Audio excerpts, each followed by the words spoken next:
a suburban staple since its 1984 model year introduction. The Dodge Caravan has outlived acid-wash jeans, guru of good times Spuds MacKenzie, and the relevancy of Andrew Dice Clay. We might have thought that the arrival of Fiat Chrysler's newly minted Chrysler Pacific minivan would put a stake through the beating heart of the long-running Dodge, but here we are in 2017, and factory-fresh Grand Caravans continue to arrive on dealer lots. But unlike most born in the 80s touchpoints that have slipped beneath the waves of nostalgia, the Grand Caravan remains an immensely practical, if somewhat dated, tool for managing a busy family life. Now in its fifth generation, the Caravan has seen plenty of changes, but none alter its core mission of transporting people and their stuff, and a lot of each. Dodge shuffled the available trim levels for 2017, eliminating the RT model and the American Value package, so the lineup now stacks up as SE, SE Plus, SXT, and GT, in ascending order. Our test example was a GT. In addition to including all the features of the scuttled RT model, a sport suspension, 17-inch aluminum wheels, leather seating, remote starting, a power liftgate and sliding side doors, a 9-speaker audio system, and a 6.5-inch infotainment screen, the GT adds navigation and the driver convenience group, heated front and second row seats, a heated steering wheel, 3-zone automatic climate control, Uconnect Voice Command, window shades, and overhead storage bins. Basically, for $35,490, you get a Caravan that has been dragged through the garden of options. There are still a few items left on the menu, but the only one we'd add for sure is the $995 trailer package, which gives you a 2.0-inch hitch receiver, a wiring harness, and a load-leveling suspension, all adding up to make the Dodge good to tug 3,600 pounds. We also might spring for the $95 engine block heater, given our Michigan winters. If keeping the little ones pacified in a glassy ice stupor is a priority, you're looking at another $995 for the DVD entertainment setup, a 9.0-inch video screen for the second row with wireless headphones, a remote control, an HD multimedia interface, and a charge-only USB port. Curiously, the $1,495 safety sphere group, blind spot warning, rear cross-path detection, and rear parking assist, is not rolled into the GT package. Considering the Caravan's family mission, we'd think that every possible safety feature would be baked in from the start. The Grand Caravan's interior at first seems as large as a New York City apartment, and the front seats are straight out of the Lazy Boy showroom.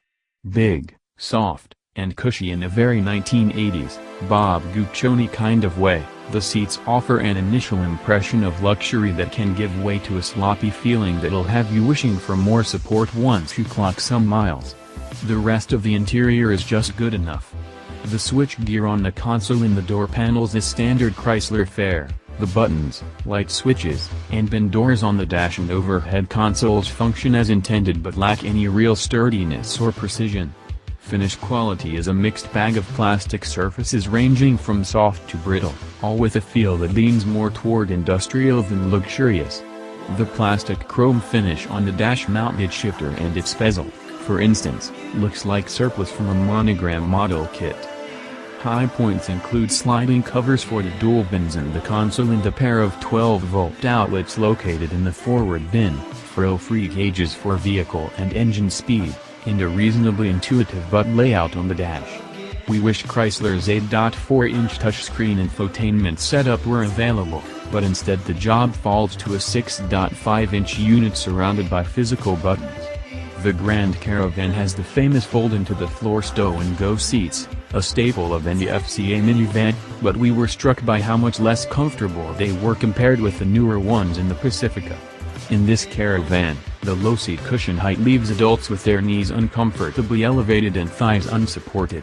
Second-row buckets are standard in all but the base SE. If you're willing to trade away some convenience, you can get a second-row bench in that model instead. Still some fight in those bones.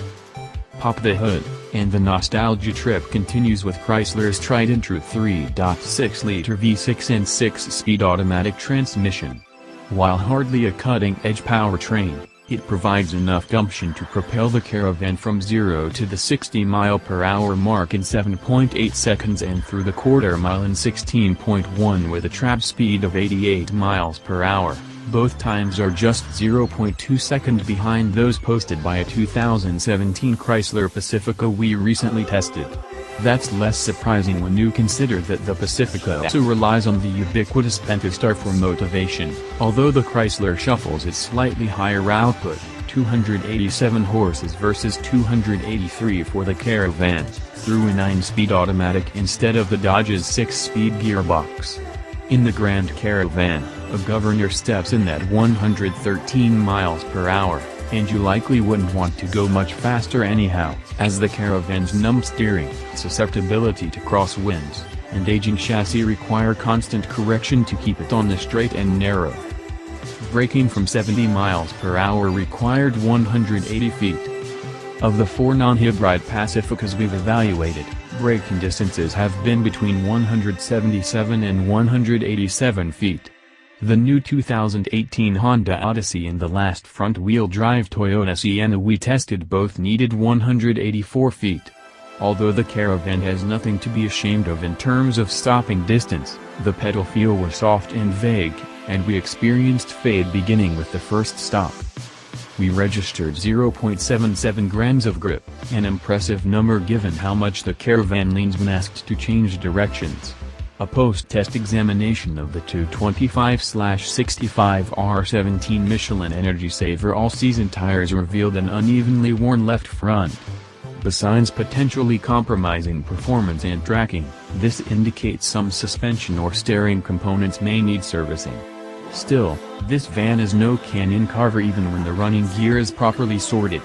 The trade-off is a relatively smooth ride, but it's virtually impossible to ignore the nebulous, weary sensation that permeates almost all of the Caravan's dynamic moves, which illustrates just how much the competition, including the Pacifica, has improved in recent years. The 20-mile-per-gallon fuel economy observed over the course of the Caravan's stay with us exactly matches the EPA combined rating, with the agency's city figure at 17 miles per gallon and the highway rating at 25 miles per gallon. The Caravan's observed fuel economy also gives up little ground to the 20 to 22 miles per gallon we've seen in our testing of the Pacifica, although a 2017 Pacifica Hybrid achieved a combined 28 mph. While its demise is inevitable, the Caravan has been granted a stay of execution of sorts. FCA is letting it coexist with the much-vaunted Pacifica at least through the rest of the 2017 model year and likely into 2018 as well. Smart shoppers know, and our own research supports, that these things are leaving dealerships with significant discounts off MSRP. So if raw utility and passenger carrying capacity outweigh your need for parking lot cachet and the latest styling and technology, the aged Grand Caravan is still a contender for your cash, either to buy or to rent. A suburban staple since its 1984 model year introduction, the Dodge Caravan has outlived acid-wash jeans, guru of good times Spuds MacKenzie, and the relevancy of Andrew Dice Clay. We might have thought that the arrival of Fiat Chrysler's newly minted Chrysler Pacifica minivan would put a stake through the beating heart of the long-running Dodge, but here we are in 2017, and factory-fresh Grand Caravans continue to arrive on dealer lots. But unlike most born in the 80s touchpoints that have slipped beneath the waves of nostalgia, the Grand Caravan remains an immensely practical, if somewhat dated, tool for managing a busy family life. Now in its 5th generation, the Caravan has seen plenty of changes, but none alter its core mission of transporting people and their stuff, and a lot of each. Dodge shuffled the available trim levels for 2017, eliminating the RT model and the American Value package, so the lineup now stacks up as SE, SE+, SXT, and GT, in ascending order. Our test example was a GT. In addition to including all the features of the scuttled RT model, a sport suspension, 17-inch aluminum wheels, leather seating, remote starting, a power liftgate and sliding side doors, a 9-speaker audio system, and a 6.5-inch infotainment screen. The GT adds navigation and the driver convenience group, heated front and second row seats, a heated steering wheel, 3-zone automatic climate control, Uconnect Voice Command, window shades, and overhead storage bins. Basically, for $35,490, you get a Caravan that has been dragged through the garden of options. There are still a few items left on the menu, but the only one we'd add for sure is the $995 trailer package, which gives you a 2.0-inch hitch receiver, a wiring harness, and a load-leveling suspension, all adding up to make the Dodge good to tug 3,600 pounds. We also might spring for the $95 engine block heater, given our Michigan winters. If keeping the little ones pacified in a glassy-eyed stupor is a priority, you're looking at another $995 for the DVD entertainment setup, a 9.0-inch video screen for the second row with wireless headphones, a remote control, an HD multimedia interface, and a charge-only USB port.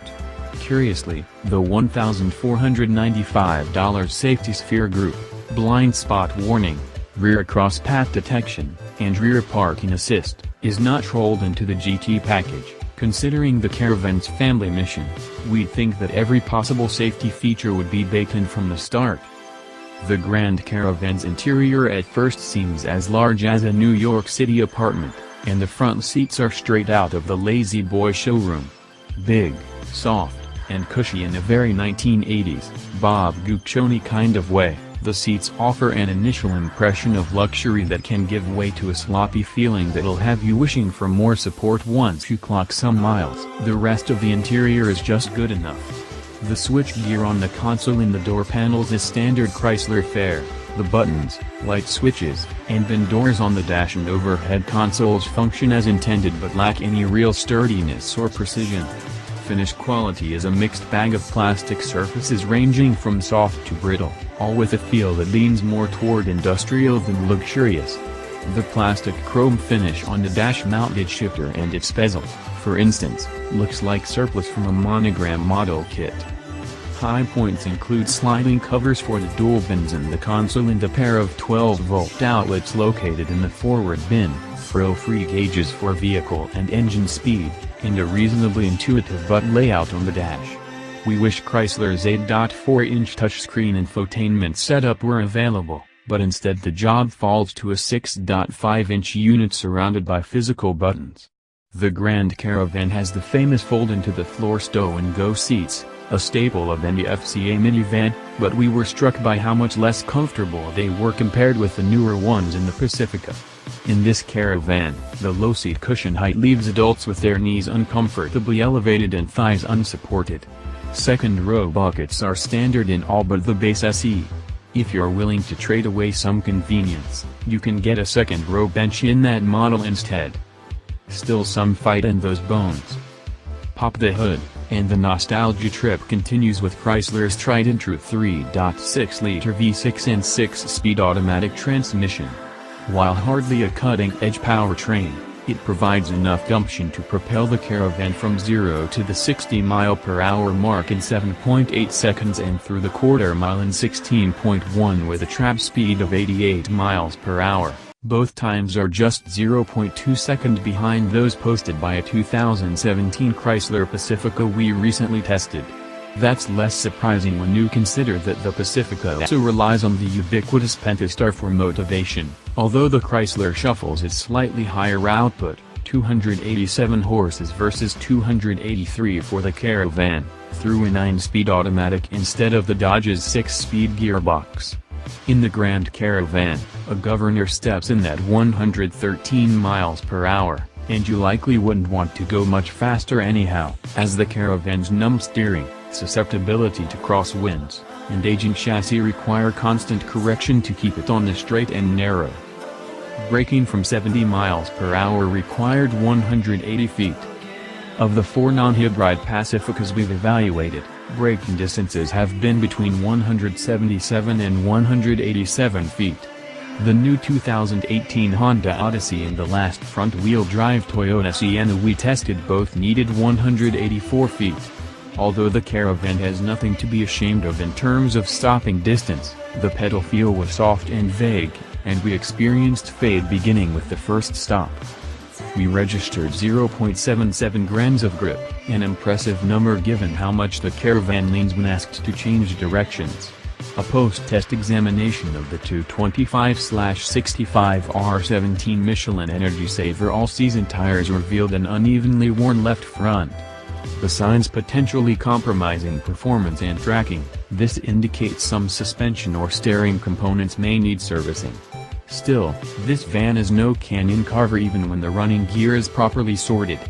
The trade-off is a relatively smooth ride, but it's virtually impossible to ignore the nebulous, weary sensation that permeates almost all of the Caravan's dynamic moves, which illustrates just how much the competition, including the Pacifica, has improved in recent years. The 20-mile-per-gallon fuel economy observed over the course of the Caravan's stay with us exactly matches the EPA combined rating, with the agency's city figure at 17 miles per gallon and the highway rating at 25 miles per gallon. The Caravan's observed fuel economy also gives up little ground to the 20 to 22 miles per gallon we've seen in our testing of the Pacifica, although a 2017 Pacifica hybrid achieved a combined 28 mph. While its demise is inevitable, the Caravan has been granted a stay of execution of sorts. FCA is letting it coexist with the much-vaunted Pacifica at least through the rest of the 2017 model year and likely into 2018 as well. Smart shoppers know, and our own research supports, that these things are leaving dealerships with significant discounts off MSRP. So if raw utility and passenger carrying capacity outweigh your need for parking lot cachet and the latest styling and technology, the aged Grand Caravan is still a contender for your cash, either to buy or to rent.